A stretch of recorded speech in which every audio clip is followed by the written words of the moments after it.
fadhigii 13 ee golaha wasiirada Jamhuuriyadda Somaliland oo uu shirgudoominayay madaxweynaha Jamhuuriyadda Somaliland Mudane Muuse Biixi Cabdi oo uu heliyo madaxweyne ku-xigeenka Jamhuuriyadda Somaliland Mudane Cabdiraxmaan Cabdilaahi Ismaaciil Saylici waxa lagu ansixiyay qabyo qoraalka xeerka ilaalinta xuquuqda carruurta sidoo kalena waxa uu goluhu warbixin ka dhageystay wasiirka waxbarashada iyo sayniska ee Jamhuuriyadda Somaliland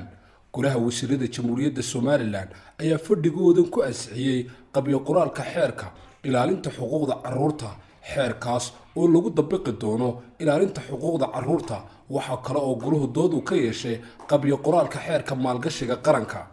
golaha wasiirada Jamhuuriyadda Somaliland ayaa warbixin ka dhageystay wasiirka wasaaradda waxbarashada iyo sayniska ee Jamhuuriyadda Somaliland oo golaha warbixin ka siiyay waxbarashada dadka baahiyaha gaarka ah qaba isagoo xusay doorka wasaaradahan ay ka qaataan horumarinta tacliinta dalka waxa golaha wasiiradu uu go'aamiyay in mudnaanta gaar la siiyo dadka baahiyaha gaarka qaba ugu dambeyn golaha wasiirada Somaliland ayaa dood iyo falanqeyn ka yeeshay xaaladda guud ee ganacsiga dalka kala xadeyntiisa iyo tayeyntiisa iyadoo la saaray guddida dhaqaalaha ee goluhu inay warbixin buuxda ka diyaariyaan xaaladda ganacsiga ee dalka Jamhuuriyadda Somaliland